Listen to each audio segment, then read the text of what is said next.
What's going on, guys? So it is an incredibly wet day out here today, and I was actually planning on going and shooting a really interesting video over at the RV, but I figured this video would probably be a little bit more relevant because I just got, for some reason, a string of emails from some viewers asking me about tools. So let's talk about this. Hang tight, I'll be right back.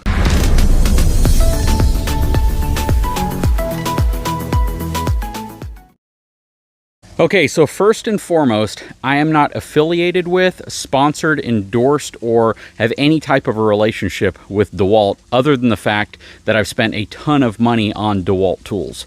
Now, why do I have all these Dewalt tools in front of me? It's not because, again, I'm a huge fan of their product. It's because once you start buying these things right here, you pretty much are locked into a certain type of tool brand, whether it's Milwaukee, whether it's Makita. You know, there's a ton of brands out there, even Harbor Freight. You guys can pick up tools and entire sets like this wherever you want. Now, my kit right here isn't essentially a set. These are tools that I've accumulated, usually individually. Sometimes you'll get something like a drill and driver combination with a battery pack. Sometimes you'll get a tool individually with no battery at all. They call that a tool only, product only, because again, you're not getting the battery. They assume that you have the battery for it. Some of these I buy for specific purposes. Some of these I buy for kind of recreational purposes to give you the ability to cool down a little bit while you're working. And some of them you just really like for the portability aspect of it. Things that you can take out on site with you. You don't need to bring a generator. You don't need to bring some type of a big battery power supply.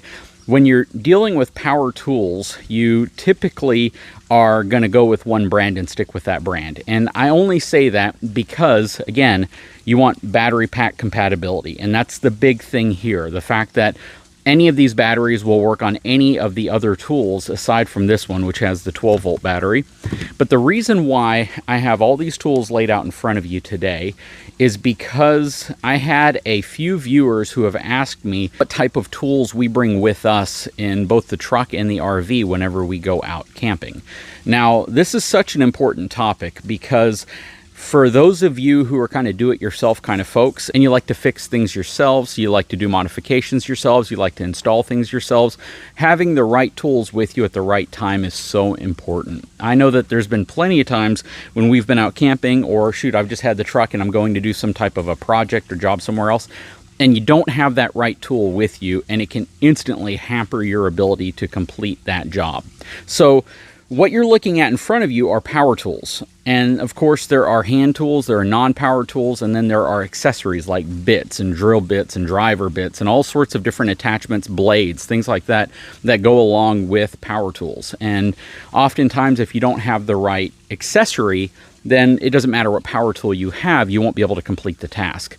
So whenever we go out, I don't bring all these tools with me. This is actually only about half of my Dewalt tools. I have duplicates of a lot of this stuff that I keep in the truck, that I keep in the garage, that I keep at, the RV, that I keep in different areas. So I readily have them available for whenever I need to do a certain project. And again, having the right tool at the right time is critical if you want to be able to complete a job successfully.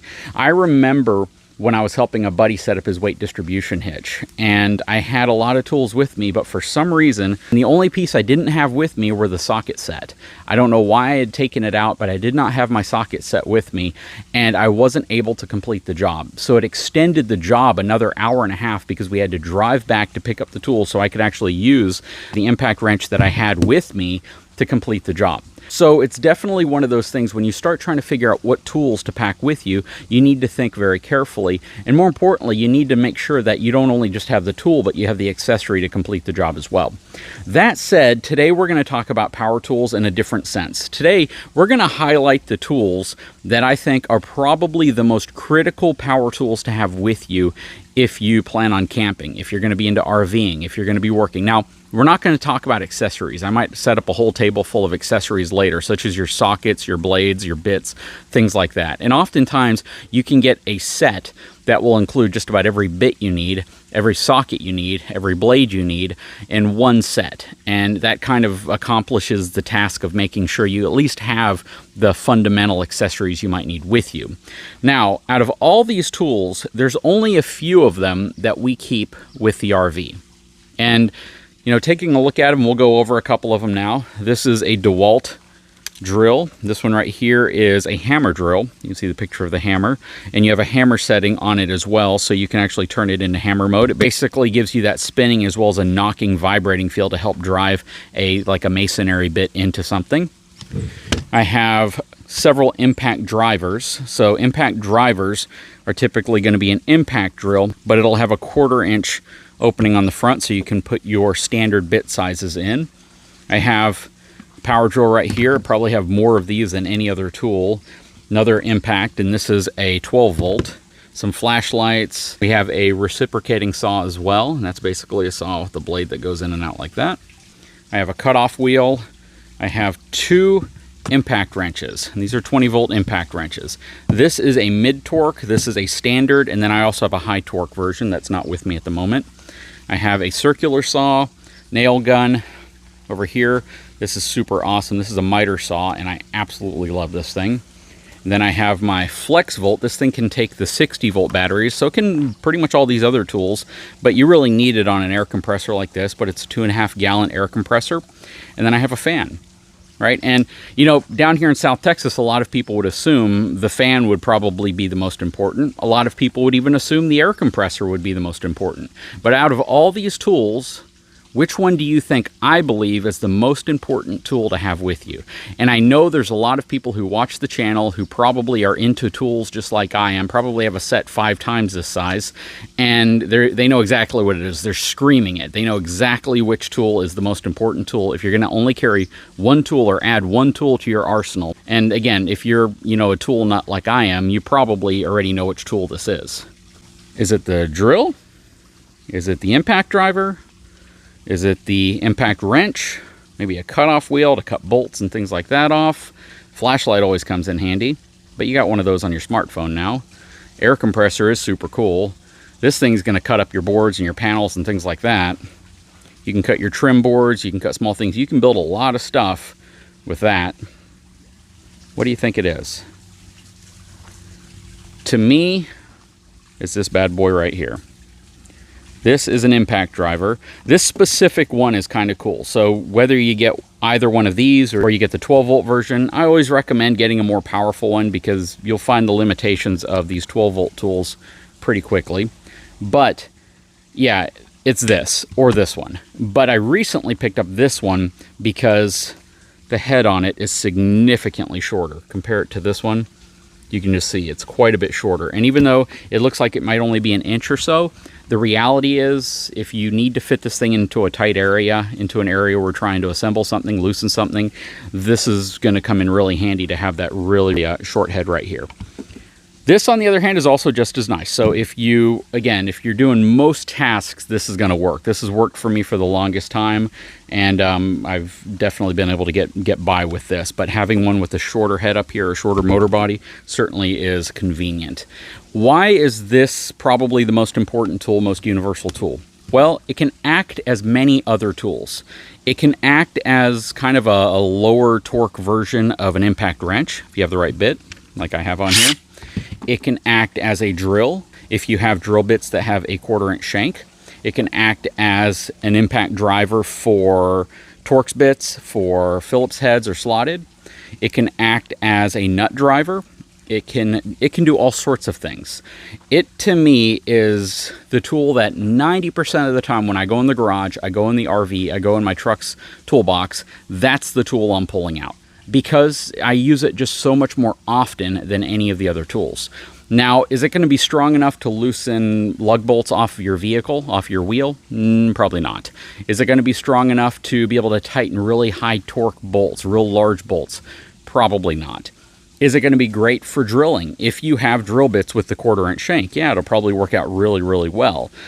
Is it going to be great for drilling into wood? Is it going to be great for drilling through metal? Things like that? Absolutely. If you are using this in conjunction with screws, with decking, with having to, attach boards, things like that, this to me is the most impactful tool. That's kind of a cool pun. But yes, this by far is the most used tool that I have. And I have a ton of these as well because I just use them everywhere.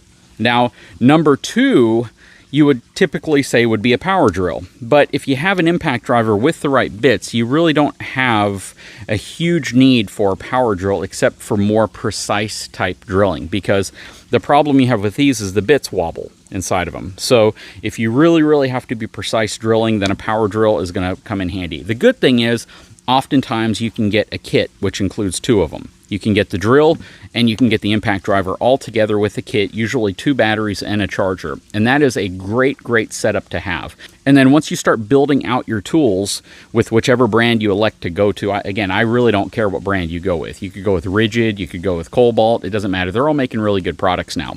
But you're going to be tied into a battery system that hopefully will be functional with all sorts of other tools. And then you kind of expand your setup from there. For me, after having these 2 pieces of equipment, the next piece of equipment I like is my saw. I like to be able to cut things. There's so many scenarios where cutting boards down and doing different projects like that can get you out of a bind or help you build something. So for me, after I get these, I jump to something like this.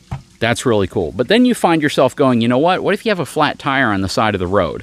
A really nice impact wrench like one of these can come in really handy. My caution to you is to spend a little more money and get a higher torque version if one's available. What you don't want to do is have something like this with you, then find out that you have a flat tire and your wheel lugs are tightened down to like 120 pounds or more, and this just doesn't have the strength to loosen them. Or they've been over-tightened, right? A lot of places over-torque bolts all the time, and you just find out that you don't have the strength with something like this to actually loosen them, so having a tool like that with you is going to be useless because you can't use it for the thing you got it for.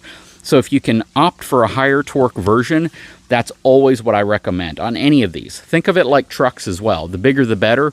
You don't have to go the biggest, like a semi-truck, but you can definitely go with something that's heavy duty, and I think getting something with more torque is always a good idea, especially if you can get it right off the bat. After that, you know, for me, an air compressor probably comes in really handy. This is the next tool for filling up air, for filling up bike tires, your car tires, your RV tires. You definitely want to get one that has the strength to be able to fill up the tire or be able to be used for the application you think you might need it for. This one goes up to 135 PSI, but this right here is really ideal for running like a pneumatic nail gun, for running things like that, or filling up small applications because it has a tank on it.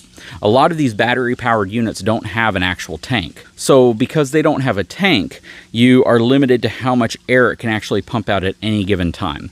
And this right here, again, the whole perk behind this system is really the fact that it has an air tank to hold the air, so you have the ability to use that air before ever having to kick on the motor. All right, the fan, you know, I find myself not using that very often. It does come in handy. There's been times when I'm in a confined space and I definitely want airflow, and it works really well, or at least it works really well for its size, but I find myself using that probably the least out of all of this. I definitely use my Sawzall right here, and I know that Sawzall is a brand and not necessarily the name of a product line, but I use my Reciprocating Saw right here quite often. Cutoff wheel, very specific to certain tasks. I don't use it a heck of a lot, but boy, when I need it, when I need to cut a lock off, when I need to cut a bolt off, when I need to open something up, that comes in really handy. The nail gun comes in really handy as well when I'm building things or assembling things, or I'm trying to put something together, especially out here. I've been using that thing a ton, and I have 2 different sizes of that from Dewalt. And then this comes in really handy whenever I'm working on projects. But from a home perspective, that's really where something like this, maybe the air compressor and the fan will probably come in more handy. The other tools can be used absolutely in an RV environment or just to keep in your truck toolbox. And again, you don't have to get Dewalt. There's so many brands out there and they're all pretty good. I know there's tons of YouTube channels out there that compare all this stuff and they'll show you where one catches fire or starts burning up.